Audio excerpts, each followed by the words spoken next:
Tôi cho rằng, nghiệp lực là một dạng vật chất màu đen tồn tại ở không gian khác, sinh ra từ những hành vi, tư tưởng, lời nói gây tổn hại cho người khác. Đặc biệt là những lúc con người khởi tâm tranh đấu, oán hận, ích kỷ, làm điều trái với chân thiện nhẫn. Nó không phải ẩn dụ tâm lý, mà được mô tả như một thực thể vật chất thực sự, tồn tại quanh thân thể người, tích lũy qua nhiều đời luân hồi mà chính ta gây ra. Dù ta có tin vào vật chất màu đen theo nghĩa đen hay không, điều đáng lấy làm cốt lõi là mỗi hành vi gây tổn thương để lại dấu vết, không biến mất, mà tích lũy và quay lại ảnh hưởng đến chính người tạo ra nó. Đây chính là mối quan hệ nhân quả, rất gần với nhiều truyền thống khác, như nghiệp trong Phật giáo và luật nhân quả. Tại sao tôi lại có nghiệp lực? Vì con người trong quá trình sống, tương tác với nhau, không tránh khỏi va chạm lợi ích, tranh giành, tổn thương lẫn nhau, cả cố ý lẫn vô ý. Tôi cho rằng đây là hệ quả tất yếu của con người mê trong xã hội người thường, chạy theo dục vọng, chạy theo danh lợi tình. Theo tôi, nghiệp lực được xem như một phần của khảo nghiệm. Nó tồn tại để con người có cơ hội nhận ra sai lầm và đề cao tâm tính mỗi ngày. Ngoài ra, nếu bỏ qua phần siêu hình, thì đây gần với nguyên lý tâm lý học hành vi. Tức là hành động tổn hại người khác thường quay lại dưới dạng hậu quả xã hội, cắn rứt lương tâm, hoặc thói quen tiêu cực lặp lại. Việc gọi tên nó là nghiệp lực giúp người tu luyện có một khung nhận thức rõ ràng để không né tránh trách nhiệm với hành vi của mình. Nghiệp lực không chỉ được trả qua nhân quả từ từ, mà trong quá trình tu luyện, nó được chuyển hóa chủ động qua hai kênh chính. Thứ nhất là phải đề cao tâm tính, tức là hướng nội mà tu. Khi người tu luyện gặp mâu thuẫn, bị hiểu lầm, bị đối xử bất công, gọi là khảo nghiệm hoặc khi ma nạn xảy đến. Nếu ta hướng nội tìm ở bản thân thay vì oán trách người khác, nhẫn nhịn và buông bỏ chấp trước, thì nghiệp lực tương ứng được chuyển hóa thành đức. Một dạng vật chất trắng, đối lập với nghiệp, một loại vật chất màu đen. Tôi nghĩ đây chính là tu luyện theo đúng nghĩa. Không phải né tránh khổ nạn, mà là dùng chính khổ nạn ấy làm đòn bẩy đề cao tâm tính. Thứ hai là chuyển hóa nghiệp lực thành đức qua khổ nạn thân thể, ví dụ nghiệp bệnh. Đôi khi nghiệp lực biểu hiện dưới dạng bệnh tật hoặc các khó khăn ta gặp phải. Tôi cho rằng chịu đựng nó trong tâm thái đúng đắn, không oán trách, không cầu chữa trị theo cách người thường, sẽ khiến nghiệp lực đó tiêu trừ nhanh. Đồng thời chuyển hóa thành đức, thứ được cho là quyết định phúc phận, tầng thứ tu luyện, thậm chí ở đời sau của mình. Tôi cho rằng nghiệp lực không tự nhiên biến mất. Nó chuyển hóa qua thái độ nội tâm của người tu luyện, chứ không phải qua hành động bên ngoài, như làm việc thiện để bù trừ, dù vậy làm việc thiện vẫn có giá trị riêng của nó. Với người thường, họ tạo nghiệp lực nhưng thường không ý thức về nghiệp lực. Nên nó tích lũy, chỉ được trả dần qua luân hồi, tai họa, bệnh tật vân vân. Đây là một quá trình bị động. Chậm, và người đó thường tiếp tục tạo ra nghiệp lực mới trong lúc trả nghiệp lực cũ. Với người tu luyện thì khác ở hai điểm mấu chốt. Thứ nhất đó là ta ý thức được nghiệp lực đang vận hành ngay trong mâu thuẫn đời thường. Nên biến mỗi khảo nghiệm thành cơ hội tu tâm thay vì phản ứng theo bản năng. Điểm mấu chốt thứ hai đó là tu luyện có sự gia trì giúp nghiệp lực lớn được hóa giải nhanh hơn, dưới hình thức nhỏ hơn, để người tu luyện có thể vượt qua. Nhưng đổi lại ta phải thực sự đề cao tâm tính, không phải chỉ tin là xong. Đề cao tâm tính là kim chỉ nam trong tu luyện của ta, có phải vậy không? Tôi cũng cho rằng, nghiệp lực được chia thành nhiều loại tùy theo nguồn gốc và cách nó biểu hiện. Ví như thứ nhất là, nghiệp tư tưởng sinh ra từ ý niệm xấu, dục vọng, oán hận trong tâm, kể cả khi chưa hành động ra ngoài. Thứ hai là, nghiệp lực do lời nói và hành vi tạo ra, nó gây tổn hại trực tiếp đến người khác qua lời nói, hành động. Thứ ba là, bệnh nghiệp nó là nghiệp lực biểu hiện thành bệnh tật trên thân thể. Và thứ tư là nghiệp lực đời trước tích lũy từ nhiều kiếp luân hồi trước, không phải chỉ trong đời này của tôi gây ra. Thực hành chuyển hóa nghiệp lực ra sao? Tôi cho rằng, trong đời sống hàng ngày, tôi cần thực hành để chuyển hóa nghiệp lực thông qua. Thứ nhất là phải hướng nội khi có mâu thuẫn. Thay vì hỏi người kia sai gì, thì phải hỏi mình có tâm chấp trước nào bị chạm vào. Điều thứ hai là Để chuyển hóa nghiệp lực tôi cũng phải thực hành hàng ngày về nhẫn. Nhẫn không phải là đè nén mà là thật sự buông bỏ. Nhẫn theo nghĩa này không phải cắn răng chịu đựng rồi bùng nổ sau, mà là nhìn thấu chấp trước đằng sau sự khó chịu. Ví dụ như chấp trước vào việc được công nhận, vào sự đúng sai và thật lòng buông bỏ nó. Điều thứ ba tôi cần thực hành là không oán trách khi gặp bất công hoặc bệnh tật. Tôi xem đó là cơ hội tiêu nghiệp, không phải xui rủi ngẫu nhiên. Và điều thứ tư, tôi đề cao từ việc nhỏ, lặp lại mỗi ngày, soi lại chính mình qua từng chuyện nhỏ, chứ không chờ một giác ngộ lớn. Theo cá nhân tôi, nếu một người, như người thường không tu luyện, nghiệp lực vẫn được chuyển hóa. Nhưng theo một cơ chế hoàn toàn khác, nó chậm, bị động và không thực sự chuyển hóa thành đức. Với người thường, nghiệp lực được xử lý qua ba con đường chính, đó là: thứ nhất, trả nghiệp qua tai họa, bệnh tật, biến cố đời này.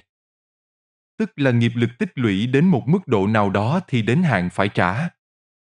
Nó biểu hiện thành bệnh, thất bại, mất mát, xung đột vân vân. Nhưng vì người đó không có ý thức hướng nội, họ thường phản ứng bằng oán trách, đổ lỗi hoàn cảnh. Và trong chính lúc trả nghiệp đó lại tạo thêm nghiệp mới. Ví dụ như vì oán hận, vì làm tổn thương người khác để trút giận. Nên vòng này thường không khép lại mà kéo dài, thậm chí phình to qua các đời khác.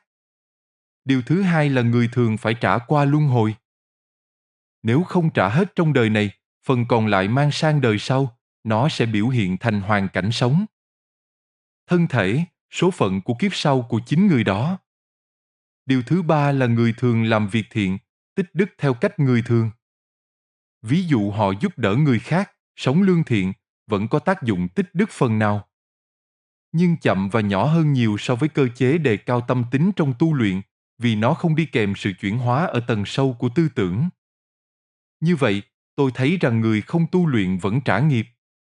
Chỉ là theo kiểu nợ đến hạn thì trả, mang tính cưỡng bức của quy luật nhân quả, chứ không phải chủ động chuyển hóa chính bản thân mình. Còn người tu luyện thì biến việc trả nghiệp thành một hành động tự nguyện, có ý thức, và vì vậy được cho là hiệu quả và nhanh hơn nhiều so với người không tu luyện. Theo tôi, với người không tu luyện thì nghiệp lực, vật chất màu đen, tồn tại bao quanh và thẩm thấu vào thân thể ở một không gian khác. Không phải trong máu thịt theo nghĩa vật lý mà khoa học đo được, mà nó ở tầng vi quan hơn, gắn liền với trường vật chất bao quanh cơ thể, tức là trường nghiệp lực. Nó tồn tại song song, ảnh hưởng đến vận mệnh, sức khỏe và cả tâm tính của người đó. Đây được cho là lý do khiến người ta dễ nóng giận, dễ bị cuốn vào ham muốn, dễ gặp bất trắc, mà chính người đó thường không biết vì sao mình gặp phải.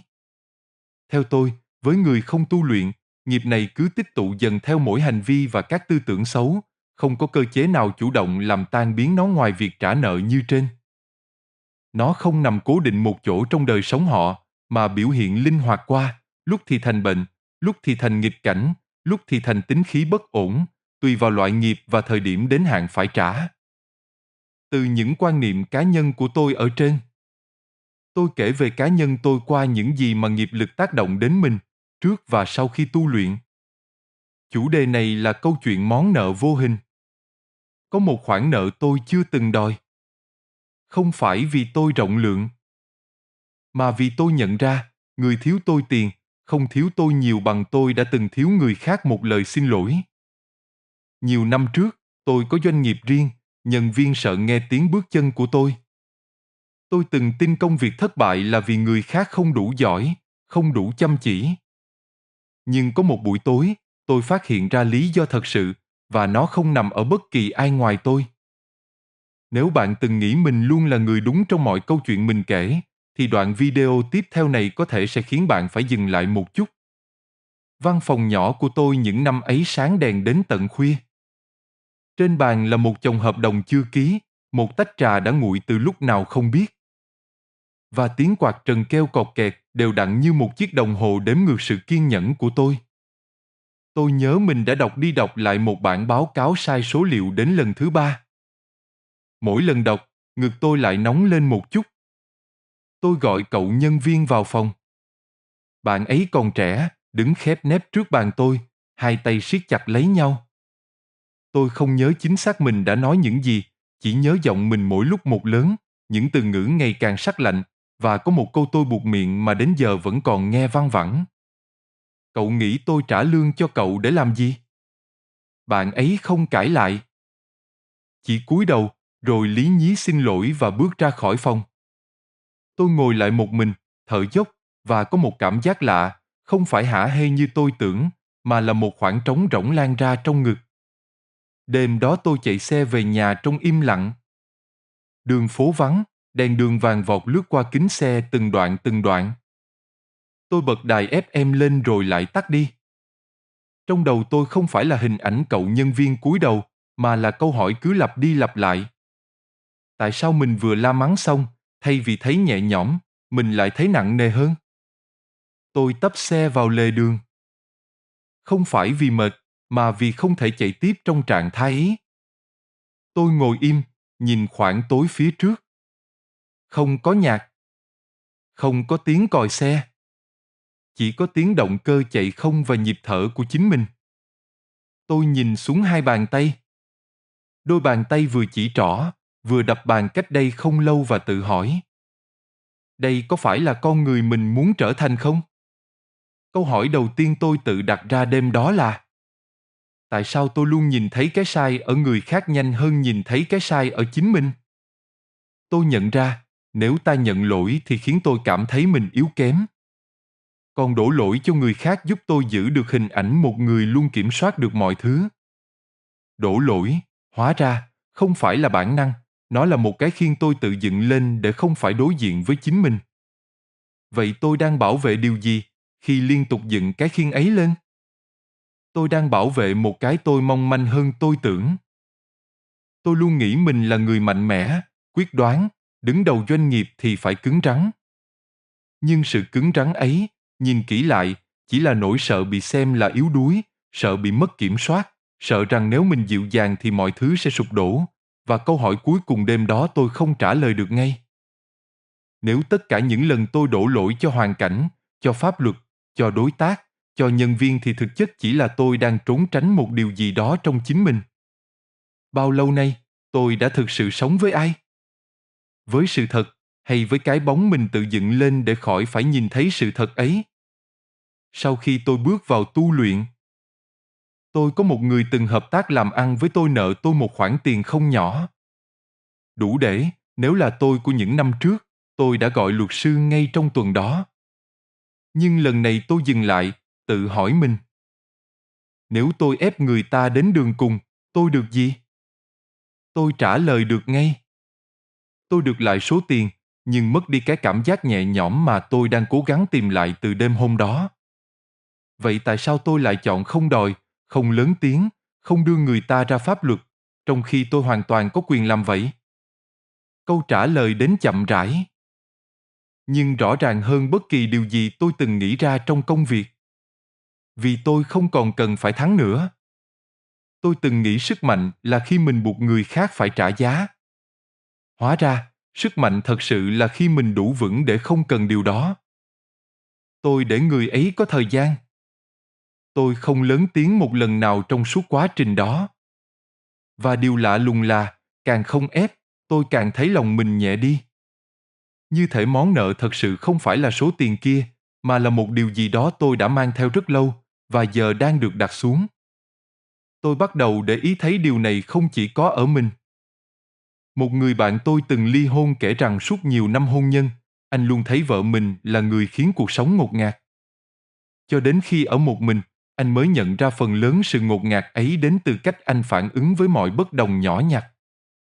Một người chị làm quản lý nhân sự từng nói với tôi rằng bà từng sa thải hàng loạt nhân viên vì cho là họ không đủ năng lực. Cho đến khi một nhân viên mới thay bà quản lý đội cũ và đội ấy làm việc tốt hơn hẳn. Lúc đó, bà chị này mới nhận ra vấn đề không nằm ở họ. Chúng ta sống trong một thế giới rất dễ tìm ra người để chỉ tay vào họ. Có khi là đồng nghiệp chậm chạp, gia đình không thấu hiểu, xã hội bất công, thời thế không thuận lợi. Và mỗi lần chỉ tay ra ngoài như thế, ta lại thấy nhẹ đi trong một khoảnh khắc. Nhưng cái nhẹ ấy là giả tạo, vì nó không giải quyết được gì, nó chỉ trì hoãn. Có phải vậy không? Có lẽ điều khó nhất không phải là nhận ra người khác sai, mà là nhận ra, dù người khác có sai thật, cách ta phản ứng với cái sai đó vẫn là lựa chọn của riêng ta. Và chính lựa chọn ấy, chứ không phải cái sai của họ, mới là thứ định hình con người ta trở thành. Bạn có nghĩ vậy không? Bây giờ, mỗi khi có chuyện không như ý, một điều gì đó trễ hẹn, một khoản tiền chưa về, một lời nói khó nghe từ ai đó, tôi không còn phản xạ đi tìm xem lỗi ở đâu bên ngoài mình nữa. Tôi dừng lại một nhịp, hỏi chính mình trước. Phần nào trong chuyện này là của tôi? Công việc của tôi là thay, từ đó lại thuận lợi hơn. Không phải vì mọi người xung quanh tôi bỗng nhiên tử tế hơn, mà vì tôi không còn tiêu hao năng lượng vào việc chống lại họ nữa. Tôi hình dung nó như một căn phòng từng đầy khói mà tôi không biết khói ấy tự tay mình đốt lên. Và giờ, từng chút một, tôi mở cửa sổ để nó tan đi. Đám khói của nghiệp lực, khi mở cửa đủ lớn thì đám khói đó sẽ tiêu tan, có phải vậy không? Hóa ra thứ nặng nhất tôi từng mang không phải là những gì người khác gây ra cho tôi, mà là những gì tôi từ chối nhìn thấy ở chính mình. Buông một khoản nợ người ta thiếu mình thì dễ. Buông thói quen luôn cho mình là đúng. Đó mới là món nợ khó trả nhất. Nếu có một điều gì đó, hoặc một ai đó, mà bạn vẫn đang âm thầm đổ lỗi, có lẽ không cần phải tha thứ cho họ ngay hôm nay. Chỉ cần thử một lần, dừng lại và hỏi, điều này đến với tôi là vì sao, nó từ đâu ra và bạn sẽ có câu trả lời cho riêng mình. Nếu video này chạm đến điều gì trong bạn, hãy để lại một dòng bình luận bên dưới video này. Cảm ơn bạn đã xem video. Hẹn gặp bạn trong các video tiếp theo. Trân trọng cảm ơn.